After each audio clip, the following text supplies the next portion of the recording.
اللہ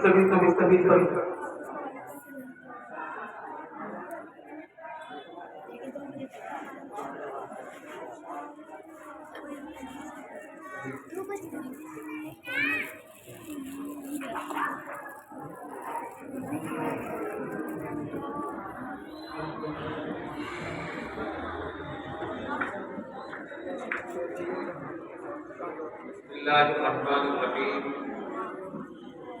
الحمد للہ رب العالمین والصلاة والسلام علی سید الانبیاء والمرسلین وعلی آلہ الطیبین والطاہرین واصحابہ واتباعہ وازواجہ وذریاتہ واہل بیتہ اجمعین وعلی من تبعهم ودعا بدعوتہ الی یوم الدین اما بعد قال الله تبارك وتعالى في القرآن المجيد والفرقان الحميد أعوذ بالله من الشيطان الرجيم بسم الله الرحمن الرحيم هو الذي بعث في الأميين رسولا منهم يتلو عليهم آياته ويزكيهم ويعلمهم الكتاب والحكمة وإن كانوا من قبل لفي ضلال مبين صدق الله مولانا العظيم.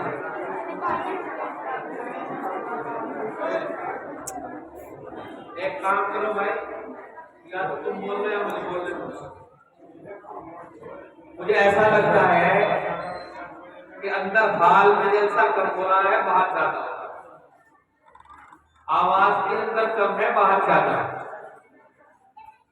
میں بہت ادب سے اپنے تمام بھائیوں سے جو یہاں جلسہ سننے کے لیے آئے ہیں درخواست کر رہا ہوں کہ اپنی ضروریات سے فارغ ہو جائیں اور یہاں اندر جو آپ کے بیٹھنے کا انتظام کیا گیا ہے یہاں آ کر تشریف رکھیں. یہ جلسہ ہے، دینی جلسہ ہے، دینی مجلس ہے. ہمیں یہ سمجھنا چاہیے کہ ہم یہاں عبادت کے لیے آئے ہیں، میلے میں نہیں آئے. بہت دھیان سے سنیں میری بات کا. جلسہ اللہ رب العزت کی عبادت ہے. اللہ کی باتیں، رسول کی باتیں، قرآن کی باتیں سننے کے لیے ہم سب جمع ہوئے ہیں. اگر قرآن کی باتیں ہوتی رہیں اور آپ اپنی باتیں کرتے رہیں تو یہ صحیح نہیں ہے. جب تک بات سنیں سکون کے ساتھ سنیں، احترام کے ساتھ سنیں، عقیدت کے ساتھ سنیں، محبت کے ساتھ سنیں. اے بچوں، اے یہ نیلی ٹوپی والا کون ہے؟ تو بولتے ہو جو شور مچائے وہ سب مانے جاتے ہیں. دھیان سے سن سب بات میں. اللہ کی باتوں کا سننا، رسول کی باتوں کا سننا، قرآن کی باتوں کا سننا عین عبادت ہے. اسی لیے قرآن پاک میں اللہ رب العزت نے ارشاد فرمایا وَإِذَا قُرِئَ الْقُرْآنُ فَاسْتَمِعُوا لَهُ وَأَنصِتُوا، کہ جب قرآن پاک کی تلاوت کی جائے تو ہمیں یہ کرنا چاہیے کہ ہم خاموش ہو جائیں اور پوری دھیان کے ساتھ اللہ تبارک و تعالیٰ کے کلام کو سنیں. یہاں قرآن پاک کی تلاوت بھی ہو رہی ہے اور جو بیانات ہو رہے ہیں وہ بھی قرآن پاک کا ترجمہ، اس کی تفسیر اور اس کی روشنی میں کی جانے والی باتیں ہیں. تو جس طریقے سے قرآن پاک کو دھیان اور توجہ کے ساتھ سننا ہے اسی طریقے سے ہمیں قرآن کی باتوں کو، دین کی باتوں کو بھی دھیان اور توجہ کے ساتھ سننا ہے. کیونکہ جو آدمی غفلت برتتا ہے اللہ تبارک و تعالیٰ اس سے ناراض ہو جاتا ہے. قرآن مقدس میں اللہ تبارک و تعالیٰ نے ارشاد فرمایا فَمَنْ أَعْرَضَ عَنْ ذِكْرِي فَإِنَّ لَهُ مَعِيشَةً ضَنكًا وَنَحْشُرُهُ يَوْمَ الْقِيَامَةِ أَعْمَى، کہ ہمارے ذکر سے، ہماری بات سے، ہمارے کلام سے، ہمارے قرآن سے جو روگردانی کرے گا، جو بے توجہی برتے گا، جو غفلت اپنائے گا، جو اس کی بے حرمتی کرے گا تو اس کو ہم عذاب دیں گے. عذاب یہ ہوگا کہ دنیا میں اس کی روزی تنگ کر دی جائے گی، دنیا میں اس کی روزی تنگ کر دی جائے گی. فَإِنَّ لَهُ مَعِيشَةً ضَنكًا وَنَحْشُرُهُ يَوْمَ اعمیٰ، اور جب قیامت آئے گی اور دنیا کے تمام انسانوں کا حساب ہوگا اور دنیا کے تمام انسان، جنات اور فرشتے جمع ہوں گے، اس مجلس میں اللہ تبارک و تعالیٰ اس بندے کو نابینا کر کے اٹھائیں گے، اندھا اٹھائیں گے۔ قال رب لم حشرتنی اعمیٰ، وہ بندہ اللہ تبارک و تعالیٰ سے عرض کرے گا الہ العالمین، آپ نے مجھے نابینا کر کے اٹھا دیا، لم حشرتنی اعمیٰ وقد كنت بصیرا، دنیا میں تو میری کیفیت یہ تھی، دنیا میں تو میری حالت یہ تھی کہ میں لوگوں کو خوب دیکھا کرتا تھا، جو آپ نے نعمتیں بنائی تھی وہ مجھے صاف صاف نظر آیا کرتی تھی، زمین بھی نظر آتی تھی، آسمان بھی نظر آتا تھا، درخت بھی نظر آتے تھے، ہوائیں بھی نظر آتی تھی،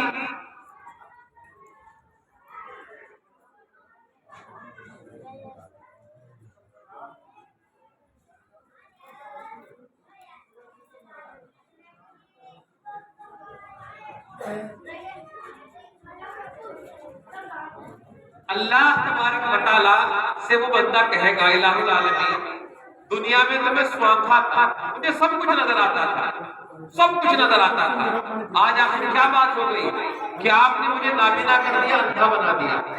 اور اس مجمع میں جب کائنات کے سارے لوگ موجود ہیں، انسان موجود ہیں، جنات موجود ہیں، فرشتے موجود ہیں، ان سارے لوگوں کے مجمع میں، کروڑ ارب لوگوں کے مجمع میں آپ نے مجھے نابینا کر کے اٹھایا ہے، کیا وجہ ہے؟ تو اللہ تبارک و تعالیٰ ارشاد فرمائیں گے کذالک اتتک آیاتنا، تمہارے پاس ہماری آیتیں آئی، ہماری باتیں، ہمارا کلام، ہماری آیتیں تمہارے پاس آئی تھی، فنسیتها، تو تم نے ان کو بھلا دیا تھا، وَكَذَلِكَ الْيَوْمَ تُنسَىٰ، جیسے تم نے ہماری باتوں کو بھلایا تھا، جیسے تم نے ہماری باتوں سے اعراض کیا تھا، جیسے تم نے ہماری باتوں سے بے توجہی برتی تھی، جیسے تم نے ہماری باتوں سے غفلت برتی تھی، ویسے ہی آج ہم نے تم کو بھلا دیا۔ تو اگر آپ یہ چاہتے ہیں کہ قیامت میں آپ کا شمار ذاکرین میں ہو، قیامت میں آپ کا شمار اچھے لوگوں میں ہو، قیامت میں آپ کا شمار قرآن کے حاملین میں ہو، قرآن کے عاملین میں ہو، تو آپ کو چاہیے کہ آپ قرآن پاک کو اور قرآن پاک کی مجلس میں ہونے والی قرآن کی باتوں کو دھیان سے، توجہ سے اور اہمیت کے ساتھ سماعت فرمائیں۔ مجھے لمبی تقریر کرنے کا میرا مزاج نہیں ہے، نہ مجھے لمبی تقریر کرنی ہے، ارادہ یہ ہے انشاءاللہ کہ 15-20 منٹ میں بات پوری ہو جائے گی، اگر آپ سننا چاہیں تو، اگر آپ کہیں تو 5 منٹ میں بھی اپنی بات پوری کر سکتا ہوں۔ زیادہ لمبی، زیادہ طویل گفتگو مجھے نہیں کرنی ہے، کیونکہ مجھے معلوم ہے کہ آپ صبح سے بیٹھے ہوئے ہیں، سامعین تو آپ ہی سننے والے اور بیان کرنے والے آ رہے ہیں، اپنا بیان کر کے جا رہے ہیں، تو آپ تھک گئے ہوں گے، اس لیے میں لمبی گفتگو کرنا مناسب نہیں سمجھتا۔ مختصر سی بات یہ کہتا ہوں کہ قرآن پاک کی جو آیت میں نے پڑھی، اس میں اللہ تبارک و تعالیٰ نے اپنے پیارے نبی، اپنے پیارے حبیب، اپنے لاڈلے نبی محمد عربی صلی اللہ علیہ وسلم کی کچھ صفتوں کا تذکرہ فرمایا ہے۔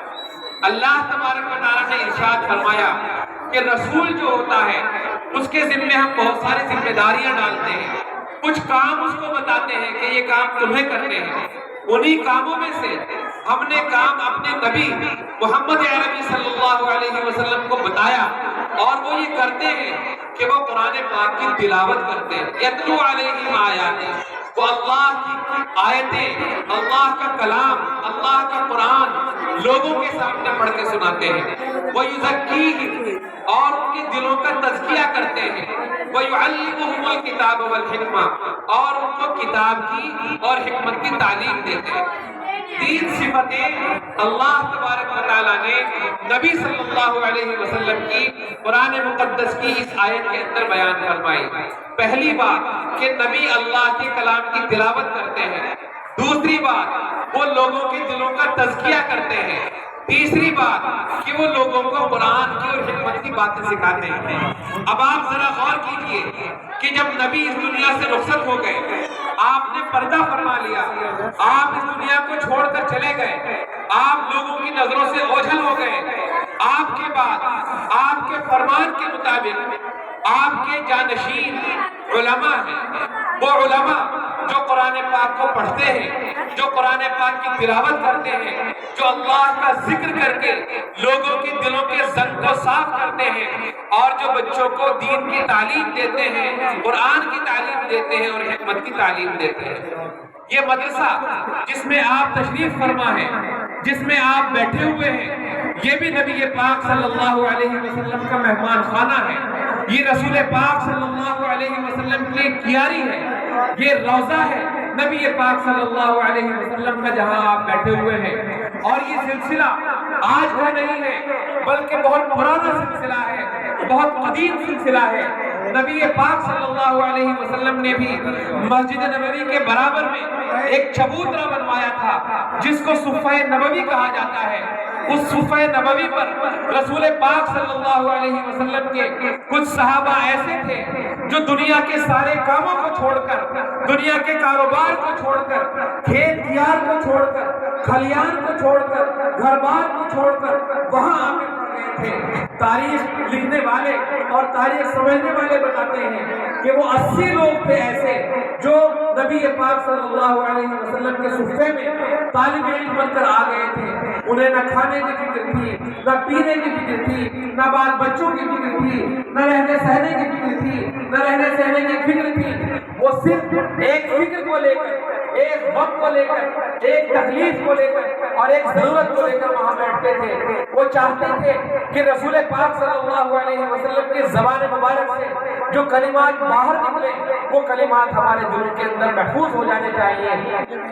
نبی پاک صلی اللہ علیہ وسلم جو کلام سکھائیں وہ ہمیں سیکھ لینا چاہیے۔ رسول پاک صلی اللہ علیہ وسلم جو ادائیں اپنائیں وہ ادائیں ہمیں سیکھ لینی چاہیے۔ وہ نبی پاک صلی اللہ علیہ وسلم کے مہمان تھے اور وہاں پر صفہ نبوی میں رہا کرتے تھے اور رسول پاک صلی اللہ علیہ وسلم کے ذریعے تعلیم، قرآن کی تعلیم اور دین کی تعلیم اور شریعت کی تعلیم حاصل کیا کرتے تھے۔ ایسے ہی دار ارقم کا مکہ المکرمہ میں نبی پاک صلی اللہ علیہ وسلم نے ایک صحابی حضرت ارقم کے گھر کو اپنے لیے مخصوص فرما لیا تھا۔ جب لوگوں میں اسلام کی تبلیغ کرنا، دین کو پھیلانا ناممکن ہو گیا تھا، مشکل ہو گیا تھا، ان حالات میں نبی پاک صلی اللہ علیہ وسلم نے ایک گھر کو منتخب فرمایا جس کو دار ارقم کہا جاتا ہے۔ آپ صلی اللہ علیہ وسلم اپنے صحابہ کو وہاں بلا لیا کرتے تھے اور خاموشی کے ساتھ قرآن پاک کی تعلیم دیا کرتے تھے، دین کی تعلیم دیا کرتے تھے، شریعت کی تعلیم دیا کرتے تھے۔ اس وقت پوری دنیا کے اندر جو مدارس موجود ہیں، چاہے وہ ام المدارس دارالعلوم دیوبند ہو یا مظاہر العلوم سہارنپور ہو یا کاشف العلوم چھٹمن پور ہو یا اشرف العلوم رشیدی گنگو ہو یا المعہد الاسلامی مانکو ہو یا تعلیم الاسلام کھیڑا مغل ہو یا ناشر العلوم پانڈولی ہو، اور اسی طرز پر چلنے والے دنیا میں رہنے والے جتنے مدارس ہیں وہ سارے کے سارے ان سب کے سب کا رشتہ رسول پاک صلی اللہ علیہ وسلم کے اس صفے سے جڑا ہوا ہے اور وہیں سے وہ روشنی حاصل کرتے ہیں اور اسی طریقے پر لوگوں کو دین کی اور قرآن کی تعلیم دیتے ہیں۔ آپ نے سنا یہاں چھوٹے چھوٹے بچے قرآن پاک کی تلاوت کر رہے ہیں، چھوٹے چھوٹے بچے دینی باتیں آپ کو سمجھا رہے ہیں، نعتیں پڑھ رہے ہیں، یہاں اللہ کا کلام پڑھ رہے ہیں، اس کی تلاوت کر رہے ہیں۔ یہ بچے آسانی سے تیار نہیں ہوتے بلکہ بڑی محنت کے بعد، بڑی جدوجہد کے بعد، بڑی مشکل کے بعد، بڑے امتحانات کے بعد یہ بچے تیار ہوتے ہیں۔ ایک چھوٹا سا بچہ، 5 سال کا بچہ، 6 سال کا بچہ، 7 سال کا بچہ، اس کا باپ یا اس کی ماں اس کا ہاتھ پکڑ کر حافظ شکیل احمد صاحب کے حوالے کر دیتے ہیں۔ جب حافظ شکیل کے پاس وہ بچہ آتا ہے تو یہ کسی مدرس کے حوالے کر دیتے ہیں، بھائی سے پڑھاؤ۔ جب یہ بچہ مدرسے میں داخل ہوا تو یہ نہ پڑھنا جانتا ہے، نہ لکھنا جانتا ہے، نہ بیٹھنا جانتا ہے، نہ بولنا جانتا ہے، نہ کپڑے پہننا جانتا ہے، نہ ٹوپی اوڑھنا جانتا ہے، اسے کوئی طریقہ نہیں ہوتا۔ پھر استاد کے پاس بیٹھتا ہے، استاد اسے بیٹھنے کا طریقہ سمجھاتا ہے، استاد اسے لباس پہننے کا طریقہ سمجھاتا ہے، استاد اسے چہرے کو صاف کرنے کا طریقہ سکھاتا ہے، استاد اسے وضو کرنے کا طریقہ سکھاتا ہے، استاد اسے غسل کرنے کا طریقہ سکھاتا ہے، رومال اوڑھنے کا طریقہ سکھاتا ہے، بسم اللہ پڑھنے کا طریقہ سکھاتا ہے، پھر اسے قاعدہ پڑھاتا ہے۔ سالوں گزر جاتے ہیں، پھر اسے قرآن پاک پڑھایا جاتا ہے، پھر سالوں گزر جاتے ہیں، پھر اسے قرآن پاک حفظ کرایا جاتا ہے۔ کئی 8-10 سال کی محنتوں کے بعد ایک بچہ حافظ قرآن بنتا ہے اور اس حافظ قرآن کو آپ کو دکھانے کے لیے حافظ شکیل صاحب اپنے یہاں جمع کرتے ہیں. ایک بچہ حافظ ہوا, 2 بچے حافظ ہوئے, 3 بچے حافظ ہوئے, ایک بچے نے ناظرہ قرآن پاک پڑھا, 2 نے پڑھا, 10 نے پڑھا. ان سارے بچوں کو پوری سال کی محنت کو آپ کے سامنے پیش کرنے کے لیے مدارس والے اس موقع پر جلسہ کرتے ہیں. یہ جلسہ بھی انہیں جلسوں میں سے حصہ ہے, انہیں کی ایک کڑی ہے. یہاں پر آپ کے نوجوانوں کو دین کی تعلیم دی جاتی ہے, شریعت کی تعلیم دی جاتی ہے اور انہیں اچھا انسان اور ملک کا اچھا شہری بنانے کی کوشش کی جاتی ہے. ان مدارس کی قدر کرنے کی ضرورت ہے. آج کل دیکھنے میں یہ بات آئی ہے کہ مدارس بہت سارے لوگوں کی نظروں میں کھٹکتے ہیں, بہت سارے لوگوں کی نظروں میں کھٹکتے ہیں. کچھ تو ایسے ہیں کہ ان کی آنکھوں میں تو کھٹکنے ہی چاہیے کیونکہ وہ آپ کی شکل دیکھنا نہیں چاہتے. آپ کی داڑھی سے انہیں نفرت ہے, آپ کی ٹوپی سے انہیں نفرت ہے, آپ کے لباس سے انہیں نفرت ہے, آپ کی اذان سے انہیں نفرت ہے, آپ کی نیت. دین کا کام کرنے والا کوئی بھی آدمی ہو, چاہے وہ معمولی سے معمولی کام کر رہا ہو, چھوٹے سے چھوٹا کام کر رہا ہو, کوئی مسجد میں صفائی کرنے والا آدمی, مسجد میں جھاڑو لگانے والا آدمی, مسجد میں اذان پڑھنے والا مؤذن ہو, مسجد کا خادم ہو, مسجد کا امام ہو, مدرسے کا مدرس ہو, قرآن پاک پڑھانے والا ہو, قرآن کی تعلیم دینے والا ہو, دین کی بات سمجھانے والا مقرر ہو, خطیب ہو, واعظ ہو, کوئی تبلیغ میں جانے والا امیر صاحب ہو, کوئی آپ کی گھوڑیوں میں ہاتھ بزرگان دین سے دور کر دیا جائے اور انہیں ویسا ہی بنا دیا جائے جیسے کہ شیطان کے چیلے ہوتے ہیں. لیکن دوستو, ہمیں اس سازش کو سمجھنا ہے, ان مشکل حالات کو سمجھنا ہے اور اپنے آپ کو پکا سچا مسلمان ماننا ہے. جو آدمی دین کی تعلیم دے رہا ہے, دین کے لیے محنت کر رہا ہے, کوشش کر رہا ہے, اس کی کمیوں کو تلاشنا ہے. کمیاں تو سبھی میں ہوتی ہیں, بے عیب صرف اور صرف اللہ کی ذات ہے, اللہ کے علاوہ کسی کی ذات میں عیب نہیں ہے. اس لیے جو لوگ دین کا کام کر رہے ہیں ان کی برائیوں پر نظر نہ ڈالیں بلکہ ان کی اچھائیاں تلاش کریں. اسی لیے قرآن پاک کہتا ہے وَلَا تَجَسَّسُوا, لوگوں کی غلطیوں کی طرف نہ پڑھو, ٹوک میں نہ پڑا کرو. بہت سارے علماء تیار ہو کر کے مختلف میدانوں میں کام کر رہے ہوں. مجھے یہ بتائیے کہ آپ کے 10 روپے سے, 20 روپے سے, 50 روپے سے جو آپ ان مدرسے کے ذمہ داروں کو دیتے ہیں, اگر آپ کو یہ قیمتی سامان مل رہا ہے, یہ علماء مل رہے ہیں, حفاظ مل رہے ہیں, یہ ناظرہ پڑھنے والے اور اپنے دین کو بچانے والے بچے مل رہے ہیں, تو مجھے یہ بتائیے یہ سودا سستا ہے یا مہنگا ہے؟ زور سے بول کے بتاؤ, سستا ہے یا سودا؟ 2000 کا نوٹ لے کے جاؤ بازار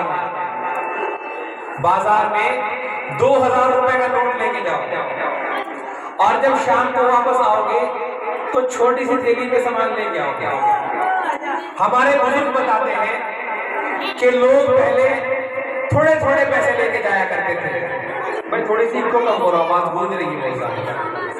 تھوڑے سے پیسے لے کے جایا کرتے تھے اور تھیلے بھر کے سامان واپس لایا کرتے تھے. اب کیفیت یہ ہے کہ پیسے تھیلوں میں بھر کے لے کے جاتے ہیں اور چھوٹی سی تھیلی میں سامان لے کے آتے ہیں. وجہ کیا ہے؟ وجہ یہ ہے کہ ہمارے پیسے کی برکت ختم ہو گئی ہے, پیسوں کی برکت ختم ہو گئی ہے. میں آپ کو سچا واقعہ بتاتا ہوں. ہمارے خاندان میں ایک بزرگ تھے, ان کے پاس کہیں سے 100 کا ایک نوٹ آ گیا. پہلے 100 کا نوٹ اتنا بڑا نہیں ہوتا تھا جتنا بڑا اب ہے, پہلے لمبا نوٹ ہوتا تھا اتنا بڑا. اب بیچارہ بڑے میاں پریشان ہے, ادھر گھوم رہا ہے ادھر گھوم رہا ہے, 100 کے نوٹ کو کہاں رکھوں؟ گھر میں 100 کے نوٹ کو رکھنے کی بھی کوئی جگہ نہیں ملی. اب بڑے میاں نے بیچارے نے کیا کیا, چھپر کی طرف دیکھا, چھپر میں بانس لگے ہوئے تھے. اس نے ایک لمبا سا بانس نکالا, اسے اندر سے صاف کیا, اس کے اندر 100 کا نوٹ ڈالا اور 100 کا نوٹ ڈالنے کے بعد دونوں طرف سے اسے بند کر دیا اور چھپر میں لگا دیا. اور سمجھ میں یہ بات آئی کہ یہ نوٹ تو محفوظ ہو گیا, اب اس نوٹ کو کوئی نکال نہیں سکتا. لیکن اللہ تبارک و تعالیٰ نے تقدیر لکھی ہر چیز کی, اس نوٹ کی بھی تقدیر لکھی ہوئی تھی. اللہ تبارک و تعالیٰ نے اس کی تقدیر لکھی تھی نوٹ کی کہ وہ چلنے والا نہیں ہے. گرمی کا موسم آیا, گاؤں میں آگ لگ گئی, اور آگ لگتے لگتے اس چھپر تک بھی پہنچ گئی. چھپر بھی جل گیا اور بڑے میاں کا 100 کا نوٹ بھی جل گیا. میرا بتانے کا مقصد یہ ہے, دو باتیں سمجھنی ہے اس واقعے سے. ایک بات تو یہ سمجھنی ہے کہ پہلے چیزوں میں برکت تھی, 100 کا نوٹ پاس میں چھپا کے رکھا, سالوں اس کی ضرورت پیش نہیں آئی, اب 2000 کا نوٹ بھی بچتا. دوسری بات اس سے سمجھنے کی یہ ہے کہ ہر چیز کا مقدر اللہ تبارک و تعالیٰ نے لکھ دیا ہے. نوٹ کے مقدر میں چلنا نہیں تھا, جلنا لکھا ہوا تھا. سمجھ میں آ گئی بات؟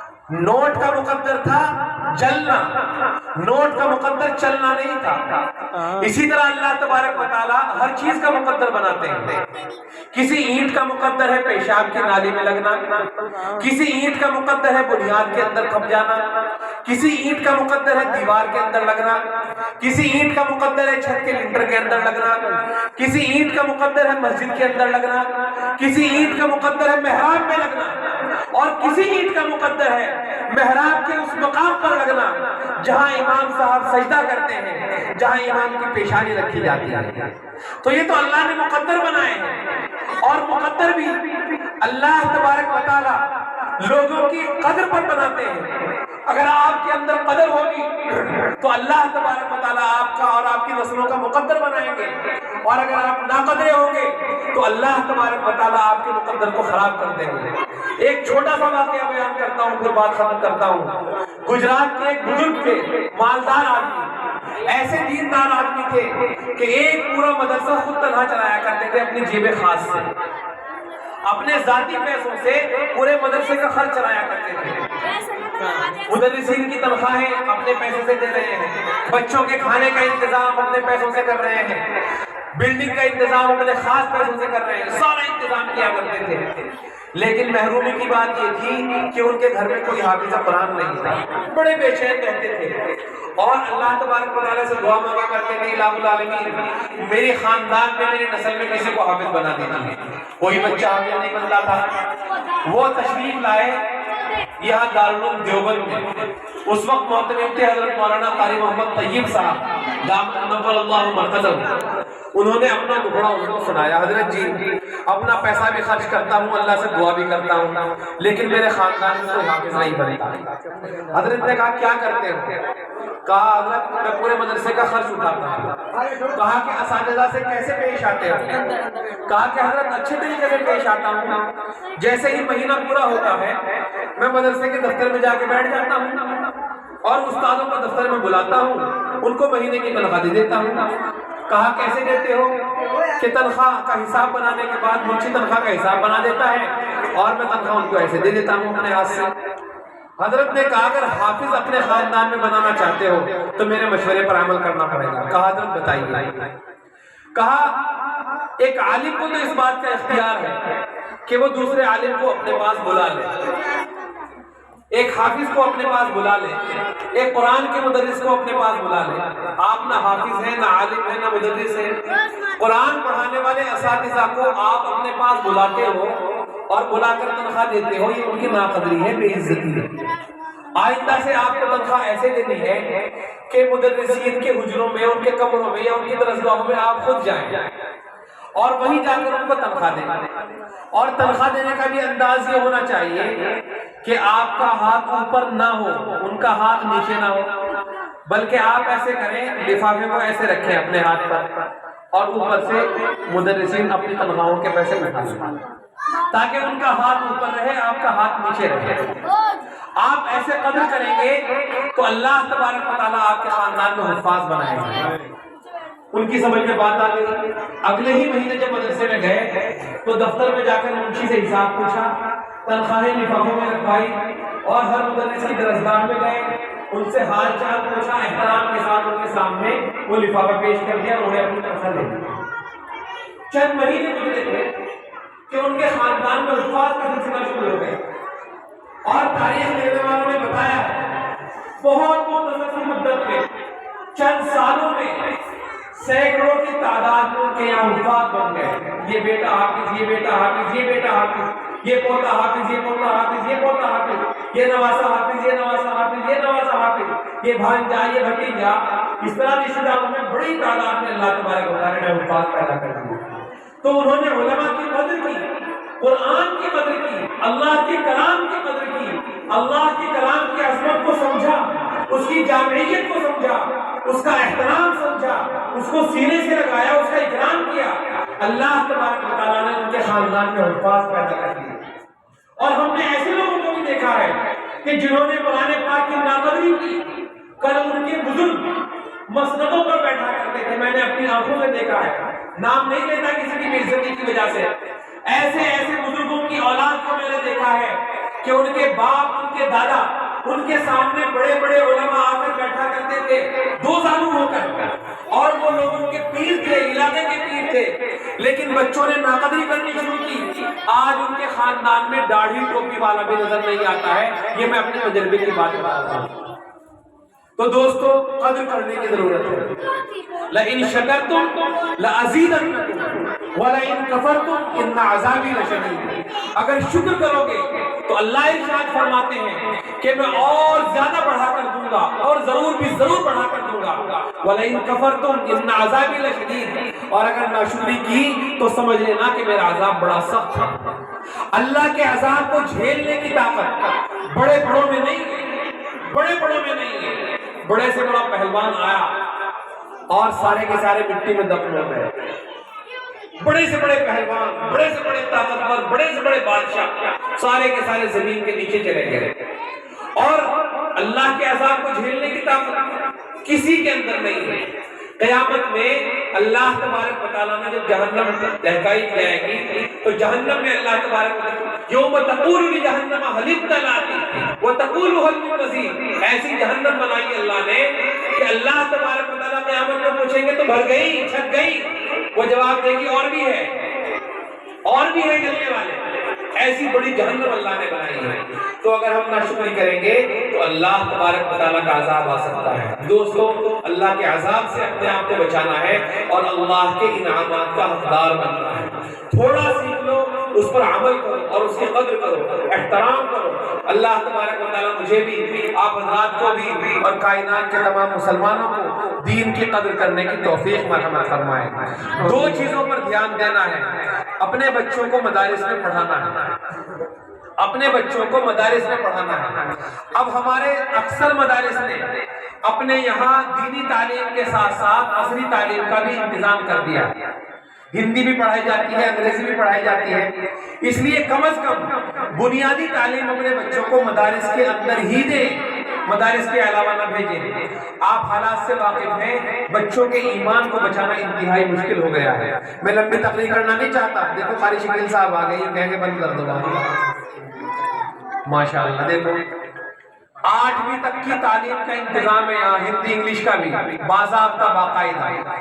اور میں صرف اس مدرسے کی بات نہیں کرتا، میں چونکہ مدارس میں جاتا رہتا ہوں، تھوڑی سی ذمہ داری بھی ہے میری، تو اس لیے مجھے معلوم ہے کہ ضلع سہارنپور کے اکثر مدارس میں کوئی مدرسہ ایسا نہیں جس میں 5ویں تک کا انتظام نہ ہو، ورنہ 8ویں تک کا، 10ویں تک کا، 12ویں تک کا انتظام نہیں ہے۔ یا حضرت تشریف فرما ہے، حضرت مولانا عرفان صاحب ان کا مدرسہ ہے، وہاں تعلیم کا انتظام ہے، دینی تعلیم کا بھی، عصری تعلیم کا بھی۔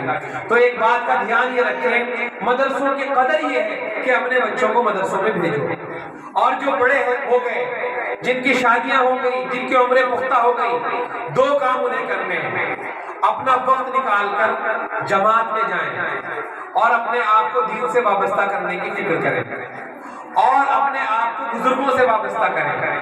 میرے خیال میں ہر ہفتے یہاں کھیڑا مغل میں حضرت مولانا محمد عرفان قاسمی دامت برکاتہ العالیہ کے یہاں ذکر کی مجلس ہوتی ہے، ذکر کی مجلس۔ قرآن پاک کی آیت جو میں نے پڑھی تھی، جس میں اللہ نے ارشاد فرمائی یزکیہم، نبی کا ایک کام ہوتا ہے کہ لوگوں کے دلوں کو صاف کرتا ہے نبی، وہ کام حضرت مولانا عرفان صاحب بھی کرتے ہیں۔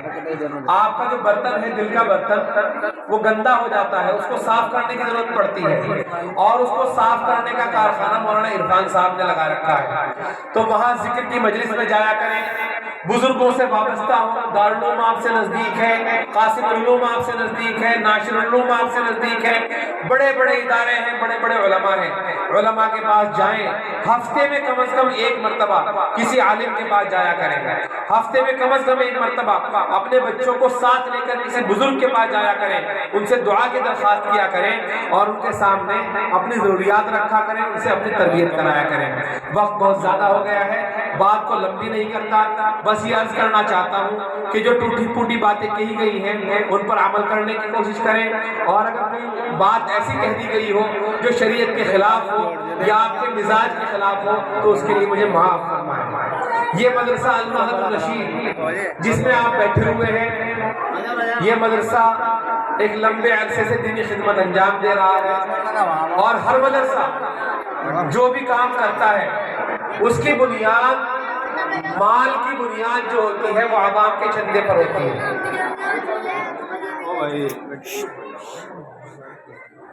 یہاں کوئی سرکاری وظیفہ نہیں بندھا ہوا, سرکار کی طرف سے کوئی تنخواہ نہیں آتی, کہیں اور سے مال نہیں آتا. انہوں نے کوئی مارکیٹ نہیں بنوا رکھی کہ مارکیٹ میں سے کرایہ آ جاتا ہو, مکانوں کا کرایہ آ جاتا ہو, جائیداد کا کرایہ آ جاتا ہو. ان مدرسے والوں کی جائیداد تو آپ ہی لوگ ہیں, ان کی مارکیٹ آپ ہی لوگ ہیں. اس لیے آپ حضرات کی ذمہ داری بنتی ہے کہ ان مدارس کا تعاون کیا کریں. یہ بھی ایک موقع ہے, آپ حضرات یہاں آئے ہوئے ہیں اور بہت سارے لوگ تو گھر سے نیت کر کے آتے ہیں کہ مجھے مدرسے میں جا کر اتنے پیسے لکھوانے ہیں. میں لمبی تشکیل نہیں کروں گا, نہ یہ کہوں گا کہ بھائی ہزار والے 10 کھڑے ہو جاؤ, پھر 2 کھڑے ہو جاؤ, پھر 3 کھڑے ہو جاؤ, پھر 7 کھڑے ہو جاؤ. وہ تشکیل مجھ سے نہیں آتی. بس اتنی بات کہتا ہوں کہ یہاں پر جتنے لوگ بھی موجود ہیں, جتنے لوگ جلسہ سننے آئے ہیں, اگر آپ فلم دیکھنے جاؤ تو کتنے کا ٹکٹ ملتا ہے معلوم ہے کسی کو؟ کتنے کا؟ 20 30 50 کا تو ملتا ہی ہوگا. فلم دیکھنے جب جاتے ہیں بچے فلم ہال میں تو وہاں سے ٹکٹ خریدتے ہیں کہ نہیں خریدتے؟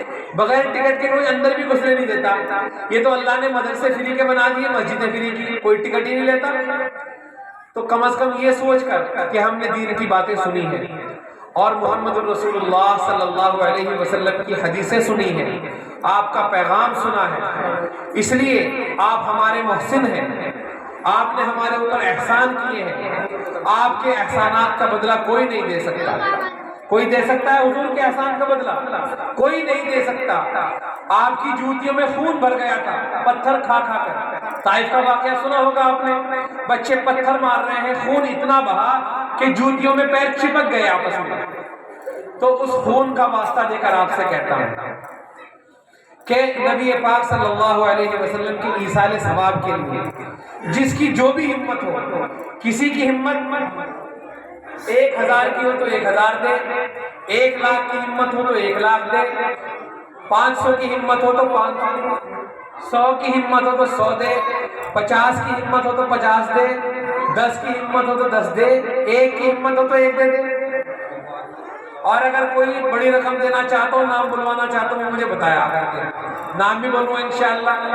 نام جو بولا جاتا ہے یہاں, یہ اس لیے نہیں بولا جاتا کہ آپ کی شہرت ہو, یہ اس لیے بولا جاتا ہے کہ بھائی فلاں نے 500 دیے تو میں 1000 دوں تاکہ ترغیب ہو. بعد میں تو کہیں 1000 دو بھائی, تم بھانے دینے جاتے ہو تو کہیں 1000 دیتے ہو, شادیوں میں بھی 100 سے کم نہیں لکھواتے ہیں. بھائی محمد طاہر صاحب بھوگنے سکتی سے آئے ہیں, انہوں نے 500 روپے دیے, اللہ قبول فرمائے. بھائی کھجور والے کا کوئی بڑا نہیں ہوا نہیں, عورتوں سے کیا آنے چاہیے پیسے, ایک بچے عورتوں سے لے جاؤ. ہمارے حضرت فرما رہے ہیں کہ عورتیں بیٹھی ہوئی ہیں ماشاءاللہ, 2 بچیوں کو بھیج دو بھائی, وہاں 2 بچیاں وہاں سے بھیج جمع کر لیں. بھائی محمد گلبہار صاحب رنڈی کے رہنے والے ماشاءاللہ, 1000 روپے سے مدرسے کا تعاون کیا ہے, اللہ قبول فرمائے, اللہ بہترین بدلہ برآمد فرمائے, اللہ ان کو حاجی نمازی بنائے, اور اللہ تبارک و تعالی کی نسلوں میں حفاظ اللہ بنائے.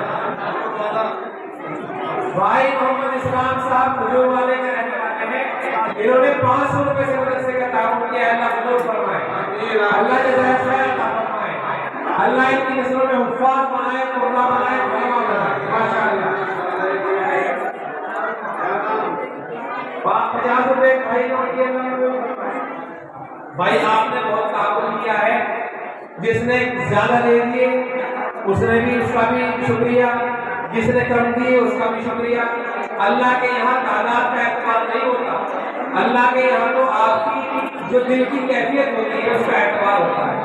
ماشاءاللہ جتنے حضرات نے تعاون کیا ہے، دل سے دعا ہے کہ اللہ تبارک و تعالیٰ سب کو بہترین بدلہ مرحمت فرمائے، سب کو جزائے خیر عطا فرمائے، سب کی نسلوں میں علماء بنائے، حفاظ بنائے، قرآن بنائے۔ دیکھو جو میں دعائیں کہہ رہا ہوں نا، وہ حضرت کی طرف سے جو ہے دعائیں کرا رہا ہوں میں، اور حضرت کی آمین ہو رہی ہے الحمدللہ، تو انشاءاللہ مجھے یقین ہے کہ دعائیں ساری کی ساری قبول ہوگی۔ اللہ تبارک و تعالیٰ آپ کے جذبے کو قبول فرمائے۔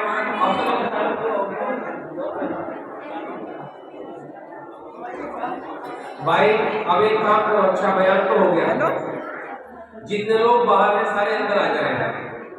اب دعا ہونے والی ہے، دعا سے پہلے اللہ کا ذکر ہوگا، اللہ کا نام لے، اور جب اللہ کا ذکر کرائیں گے حضرت تو آپ کو خاموشی کے ساتھ بیٹھنا ہے، احترام کے ساتھ۔ جو حضرات میں باہر ہیں سارے اندر آ جائیں، سب آ جائیں اندر، ماشاءاللہ ماشاءاللہ، اندر آ جائیں سب، باہر نظر نہ آئے کوئی بھی، سارے اندر آ جائیں، بیٹھ جائیں۔ تمام حضرات اندر تشریف لے آئے۔ ہمارے ولی کامل عارف باللہ حضرت اقدس الحاج مولانا محمد عرفان صاحب کی دعا ہوگی، جو ہمارے علاقے کے آن بادشاہ ہیں، جنہوں نے پسندہ دنوں میں تاج میں رکھی، جو ماشاءاللہ رات کی محنتیں کرتے رہتے ہیں، وہ ہمارے اسٹیج پر جلوہ افروز ہیں۔ جو بھائی باہر کھڑے ہوئے ہیں ان سے ادب درخواست کرتا ہوں کہ ان کو تشریف لے آئے، اور جو میری ماں اور بہنیں اندر بیٹھی ہوئی ہے ان سے درخواست کرتا ہوں کہ وہاں مدرسے کے چلنے کے لیے پروگرام نہیں کیا گیا ہے، آپ جہاں تک ہو سکے زیادہ سے زیادہ تعاون کریں۔ اسی مدرسے کی ایک چھوٹی سی 2 بچیاں ہیں، ان کا ایک مکان صرف 5 منٹ